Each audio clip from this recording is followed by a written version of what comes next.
CFA ont été emportés par des malfrats qui font leur loi dans cette zone réputée pourtant paisible de la commune de Grand Dakar. Sur place, les victimes qui ont accepté de témoigner interpellent les autorités. Fatidien. Cette gérante d'une boutique visionne cette vidéo, le cœur meurtri. Sur ces images, son agresseur. En un mois, elle a été attaquée à plusieurs reprises. Il y avait deux jeunes gens qui étaient entrés dans le bureau. Ils avaient des papiers de soutien, ils demandaient de soutien d'aide en quelque sorte par rapport à je ne sais même pas quoi. Et puis ils avaient tout fait au fait pour emballer le monsieur qui avait son portable devant lui. Les agressions devenues fréquentes à la zone A, quartier situé dans la commune de Grand Dakar. Des malfrats opèrent en plein jour. Ce gardien a été une fois témoin d'une scène rocambolesque. Bon, je l'ai vu, il vient garer le scooter et demande est-ce que je peux tirer mon argent. La fille dit que oui. Comme la fille a pris l'argent et a mis le coffre, elle voyait que l'argent chez elle là-bas. Maintenant qu'il a fait sortir le pistolet, il a tiré.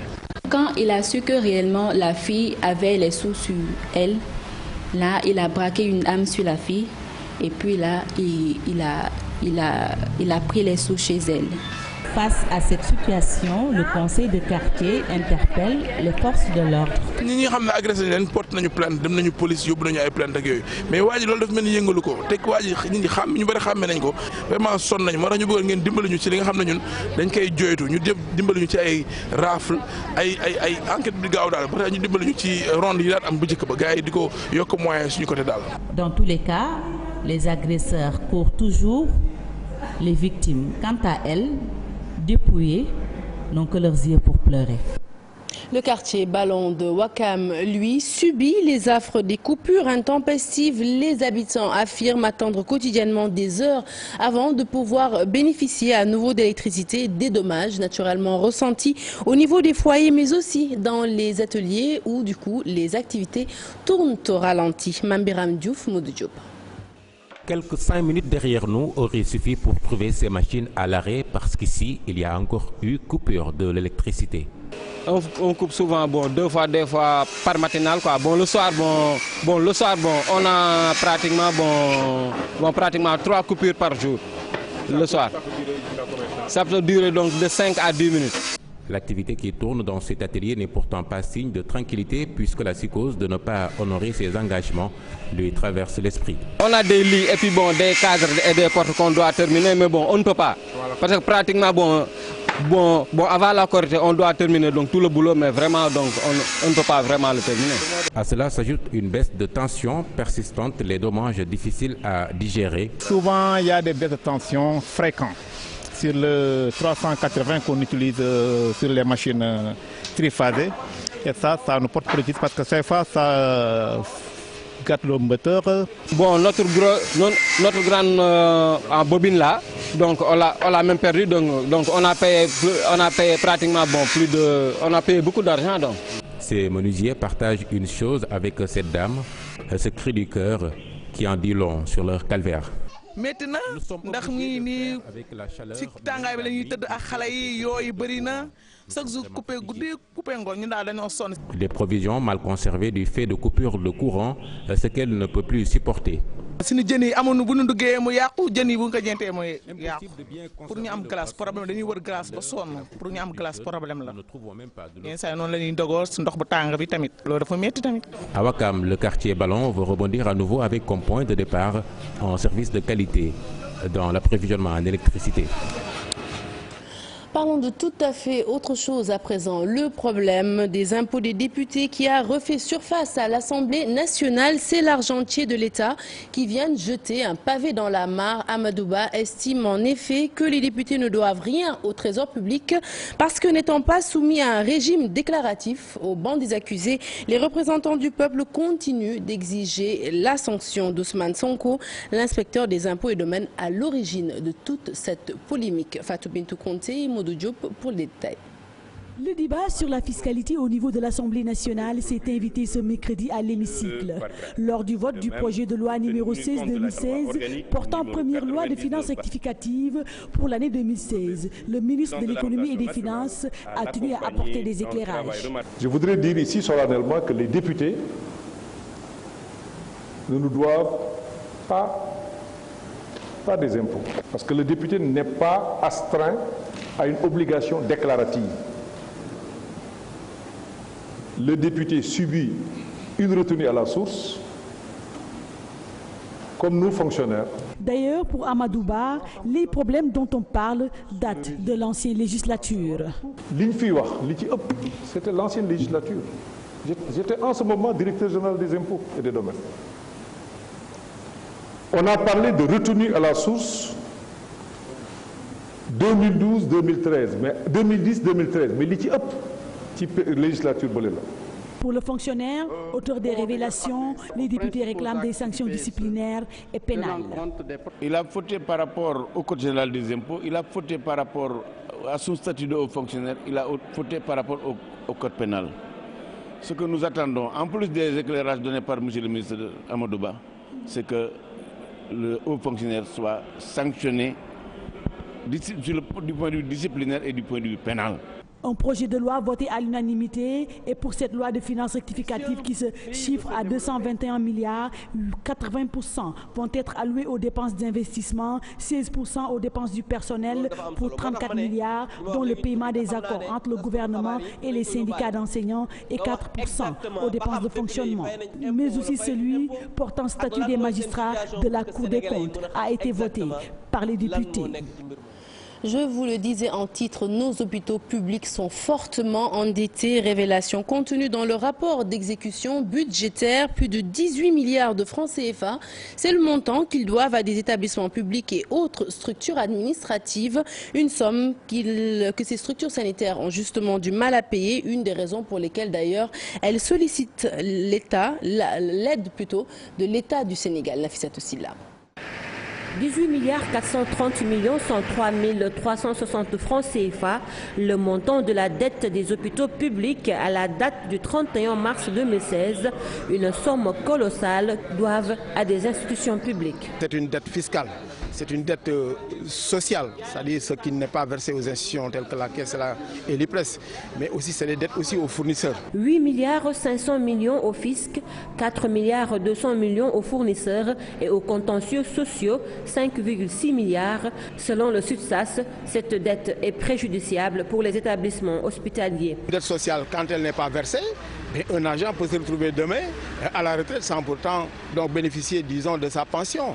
La Caisse sociale aussi peut fermer les robinets aussi. Le fournisseur aussi qui vous donne pour exploiter, mais si vous ne payez pas alors qu'il doit aussi à un autre fournisseur, à un autre, disons, fournisseur, mais ça pose problème aussi. Si la payant ferme les robinets aussi, c'est le même problème parce que souvent aussi, elle ne ferme pas les robinets, mais elle a des moyens aussi pour se faire rembourser. L'État du Sénégal avait pris l'initiative d'apurer ce crédit, mais jusqu'à ce jour, les hôpitaux publics croulent sous le poids des dettes.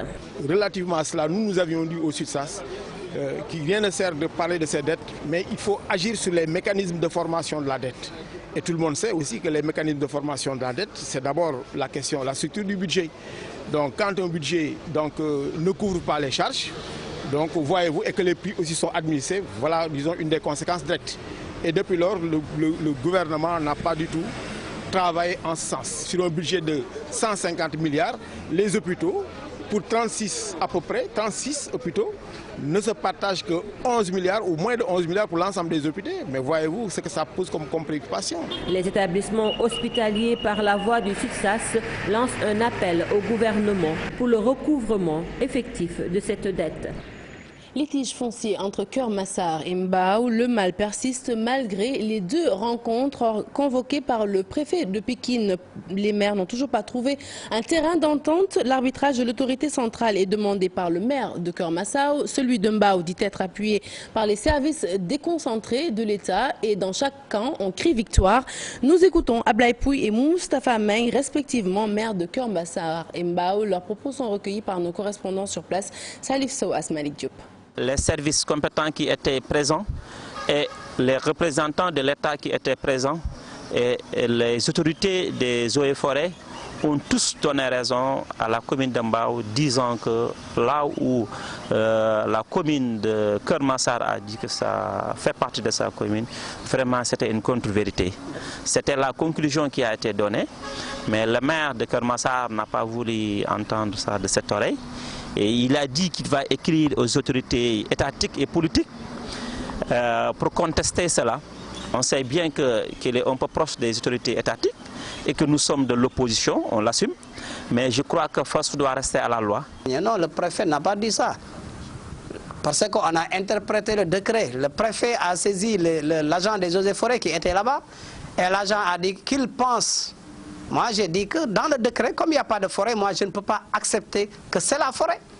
Ça, c'est très clair. Et le préfet a dit qu'il va rendre compte à l'autorité supérieure. Donc, pour respect de l'autorité qui était là, qui est le préfet, lui, en tant que maire, ne devrait pas dire que le préfet l'a donné raison. Ça, c'est faux parce qu'il ne peut pas vous montrer un papier que le préfet a signé pour lui donner raison. Notre reportage du jour à présent, il est consacré au centre d'enfouissement technique de Saint-Louis, assimilé désormais à un dépôt d'ordures, un dépôt sauvage plutôt. Depuis sa création en 2005, des milliers de tonnes d'ordures sont déposées dans ce centre avec des conséquences néfastes sur le plan sanitaire pour les populations, surtout en période d'hivernage. La mairie, elle, promet des solutions. Ousseynou Diop et Habib Sek, nos correspondants, nous en disent plus dans ce reportage. Voici les premières images du centre d'enfouissement technique de Gandon, affecté à la mairie de Saint-Louis et mis en œuvre lors du plan global de nettoiement de la ville. Le centre était financé à hauteur de 2 milliards de francs CFA par la coopération belge et en partie sur les ressources propres de la ville. Aujourd'hui, le CET s'est complètement transformé en dépôt sauvage. Pire encore, les populations environnantes vivent le calvaire, surtout en période d'hivernage. Pendant l'hivernage, les mouches pullulent jusque dans les villages. Le village immédiat, c'est Gandon, Djakher, Bekhar. Il y a beaucoup de mouches. Vous voyez aussi, c'est proche des champs pendant l'hivernage. Et ce qui se passe, c'est que les gens ne peuvent plus cultiver ici. Donc, il faut penser à trouver des solutions immédiates. Même son de cloche pour le gardien des lieux. On voit tout ici. Chaque jour, je tue des serpents dans la chambre. C'est une situation très difficile que nous vivons présentement. Au début, le centre avait comme objectif d'éliminer de manière progressive des décharges sauvages nombreuses à Saint-Louis, en gérant les 40 000 tonnes de déchets ménagers produits chaque année par la commune. Malgré tous les efforts fournis par les partenaires, tout tombe à l'eau. Enfouir les eaux, c'est la dernière des solutions. Donc il faudra peut-être ajouter d'autres casiers, chercher du matériel, clôturer d'abord le site. Il faut que le site soit limité, clôturé. Et surtout l'accès de la route nationale vers le site aussi soit amélioré. Il faut qu'on y accède facilement. Aujourd'hui, la question est de savoir comment faire pour réhabiliter le centre d'enfouissement technique de Saint-Louis. Aujourd'hui, avec le PDT, nous sommes bien avancés. Cette requalification sera faite et je pense que d'ici un certain temps, il en sera ainsi. Parce que nous, depuis que nous sommes là, nous avançons sur pas mal de choses, surtout par rapport aux déchets. Il est prévu de faire la requalification de ce CET, qui n'est plus un CET, mais une décharge sauvage. Inauguré en 2005 sous l'ère Ousmane Masseck Ndiaye, le centre a participé à la dégradation de l'environnement. Le seul souci des habitants de Gandon est désormais sa réhabilitation pour éviter le pire aux villageois. Et de Saint-Louis, nous rallions le sud du pays, Bignona plus précisément. Les conseillers départementaux sur place et les exploitants de la filière bois en croisade contre la dégradation des forêts. Ils ont pour cela organisé un forum dans la capitale du Fogny. Objectif, trouver les moyens de protéger les forêts dans cette partie du pays. L'ambassadeur de la France au Sénégal était aussi de la partie. Écoutons à ce propos le président du conseil départemental de Bignona, Mamina Camara, au micro de notre correspondant Boubacar Diassi. Ce qui s'est passé à Bignona aujourd'hui, c'est la suite de la COP21. Il y a un engagement fort du président de la République Macky Sall par rapport au changement climatique, par rapport à la problématique forêt. Aujourd'hui, c'est le sud du Sénégal qui préserve la forêt. Donc nous avons besoin, nous élus, population, fonctionnaires, acteurs, eaux et forêts, mais aussi ceux qui vivent du bois, de la forêt, de se parler.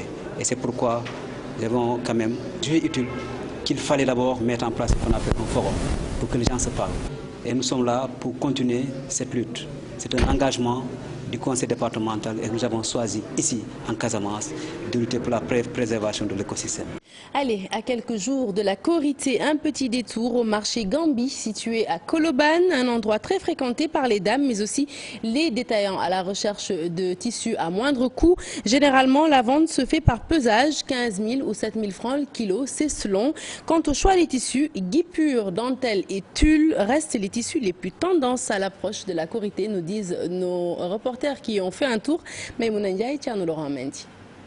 Au cœur du quartier Colobane, le marché Gambi, une rue, des magasins de tissus de toutes sortes, de la dentelle au tulle, en passant par le tissu du pur, que des rouleaux.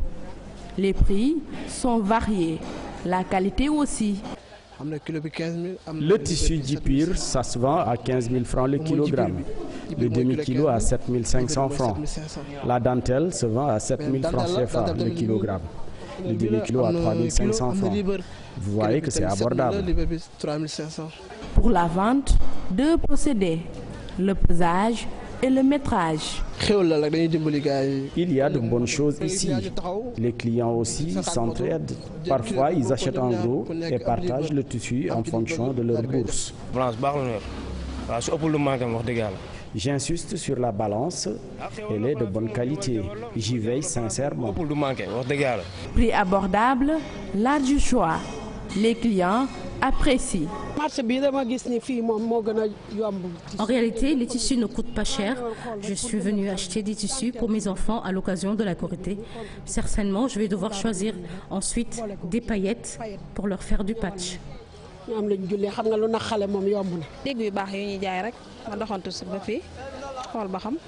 J'entends souvent parler du marché Gambi.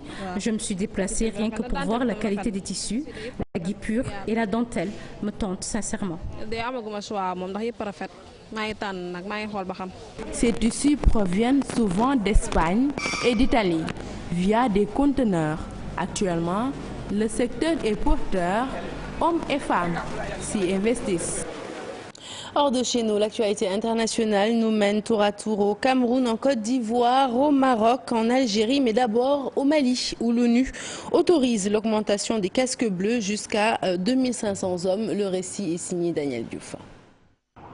C'est ce mercredi que les Nations Unies ont autorisé l'augmentation de 2500 hommes aux forces de la MINUSMA au Mali. La résolution préparée par la France et adoptée à l'unanimité par les 15 pays membres du Conseil de sécurité de l'ONU. C'est pour mieux faire face aux attaques de djihadistes dans le nord du pays. La MINUSMA, considérée par les autorités comme la plus dangereuse des 16 missions des Nations Unies actuellement déployées. Elle a coûté la vie à 27 soldats et fait 112 blessés. La ville de Douala subit les aléas d'une forte pluie. Elle a provoqué une inondation qui a englouti plusieurs routes et détruit bon nombre de maisons. La capitale économique du Cameroun, souvent victime de ce genre de situation. Des habitants du quartier de Missok à Douala soutiennent que ce problème n'existait pas avant. C'est seulement après avoir terminé la construction d'une route que les problèmes ont commencé. Les autorités n'auraient pas prévu un passage pour les eaux. Des déclarations accablantes contre Simone Gbagbo. Pour la première fois depuis le début du procès de l'ancienne première dame de Côte d'Ivoire, poursuivie pour crimes contre l'humanité. Ce mardi, un témoin a livré des éléments très à charge. Il s'agit d'un ex-chef de milice. Selon lui, Simone Gbagbo a bien joué un rôle clé dans la crise en finançant des groupes armés. Les États-Unis déboursent plus de 100 millions de dollars pour soutenir l'éducation des jeunes marocaines. C'est ce qu'a annoncé Michelle Obama, qui était en visite au Maroc. Ce sont environ 100 000 élèves, dont 50 000 filles, qui bénéficieront de cet investissement du Millennium Challenge Corporation. C'est en 2015 que le couple présidentiel américain a lancé le programme « Laissez les filles apprendre ». Il vise à aider environ 62 millions de femmes qui n'ont pas encore accès à l'éducation à travers le monde. Enfin, l'Algérie, où le quotidien gouvernemental El Massa a révélé ce mercredi qu'un attentat prévu contre un centre commercial à 300 km au sud-est d'Alger a été déjoué. Le centre commercial, qui accueille environ 40 000 personnes par jour, était censé être la cible d'attaques répétées tout le long du mois de Ramadan, n'eût été la vigilance des services de sécurité algériens. À l'origine de cet attentat manqué, un groupe armé islamiste bien connu des fichiers de l'armée algérienne pour avoir perdu 8 membres le 31 mai dans une embuscade militaire. Merci Daniel Diouf, merci à vous également, chers téléspectateurs, d'avoir suivi ce journal qui est à présent terminé. Prochain rendez-vous de l'information, le tout en images à 0h. L'info qui continue sur votre site www.igfm.sn et tout de suite l'invité du 20h, Mamadou.